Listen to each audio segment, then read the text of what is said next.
To meet the challenge of feeding the world's growing population and safeguarding the planet's land and resources in perpetuity, nations are going to have to work together like never before.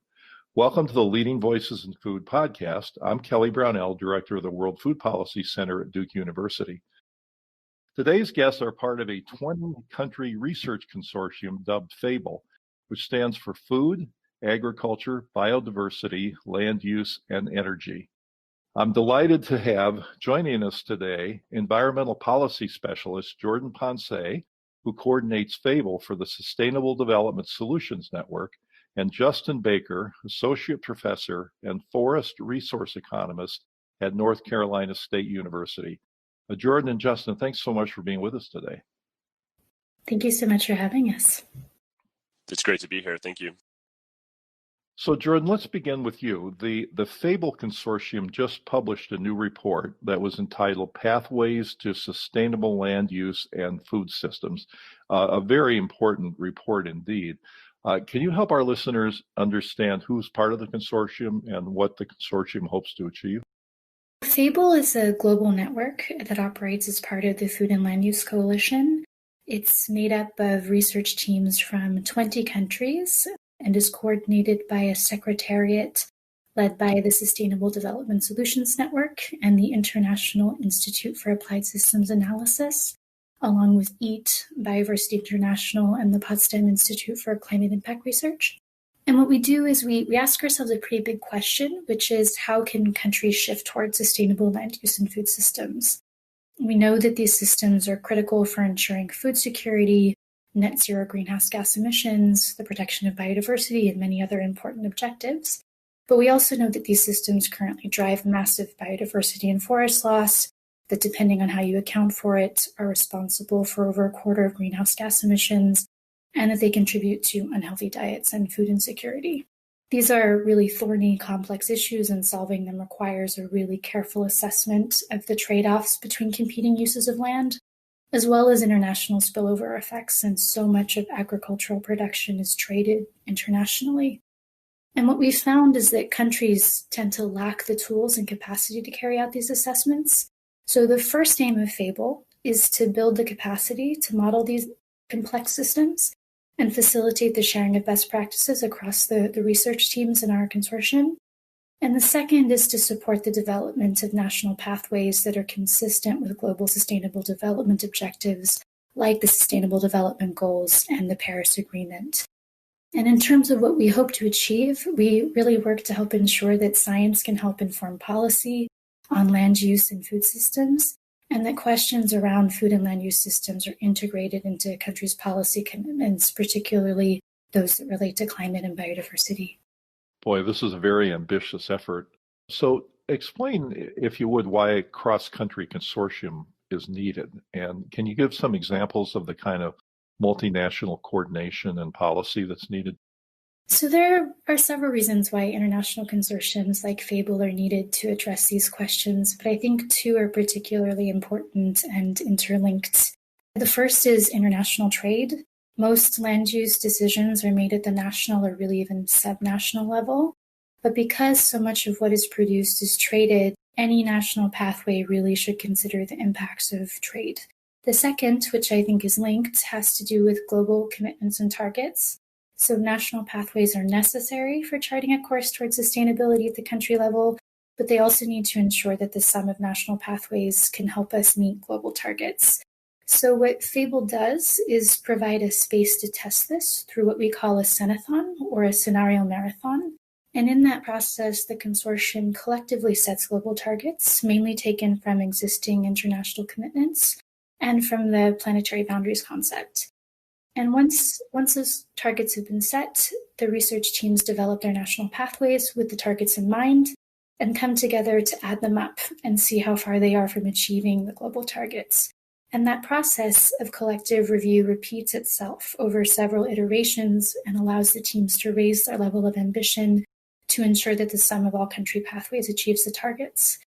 And in terms of actual international policy commitments that would be needed to achieve these goals, I think one example would be the raising of ambition of countries' nationally determined contributions. and the submission of long-term climate strategies as called for by the UN Framework Convention on Climate Change, and critically with the 2021 UNFCCC and the Convention on Biological Diversity meetings, we see a major opportunity to integrate biodiversity conservation into these climate strategies. So thank you, Jordan. Justin, let's turn to you. You worked on this team creating a sustainable land use and food system pathway for the United States. Can you describe what does this look like? Absolutely, and thank you for this great question. For me, it's been incredibly exciting to be part of this global community where we're working together as a consortium, and each individual team is working to balance multiple sustainable development targets at different scales, while recognizing the importance of each of our isolated systems as either a net producer or a net consumer of agriculture and forestry products in the global system. Obviously, the U.S. is really unique here in that we are such a major supply source for agricultural products and forest products. So for this particular analysis, the U.S. team started by identifying three potential pathways. The first, what we call our current measures, is thought of as our business as usual scenario. So here we're not really pursuing ambitious sustainability policies. Our diets continue to remain fairly consistent with current consumption trends. And we see land use change continue to be driven by population growth, income growth, and development pressures. Under this scenario, we lose forest land and other lands that have high biodiversity benefits, and we see a continued increase in greenhouse gas emissions from the land use system in the United States as agricultural production and loss of natural lands increases over time. Our next two scenarios, sustainable medium ambition and sustainable high ambition, ask what might future land use patterns look like if we really focus on sustainability policy in these sectors, and what are some potential trade-offs? So here we focus on several ambitions consistent with other global team members, mostly in line with global targets, including increasing biodiversity conservation, reducing greenhouse gas emissions and increasing carbon sequestration, promoting healthier diets, and reducing the water footprint of agricultural production. We develop these goals consistent with the policy commitments that have been made or proposed over the last 5 years or so in the United States. That includes greenhouse gas reduction commitments that fall under the previous Paris Accord agreements that the U.S. put forward, or other greenhouse gas policy ambitions that we're seeing in recent reports that have focused on decarbonization pathways in the energy sector or in the broader economy. So that includes initiatives such as reforestation, afforestation targets, and bioenergy production to help meet energy sector goals. We also include different diet assumptions in our sustainability pathways. We model healthier diets consistent with USDA nutrition guidelines. So I'll offer two key takeaways here. One is that we really show that it is indeed possible to expand the amount of land where natural processes predominates by up to 10%.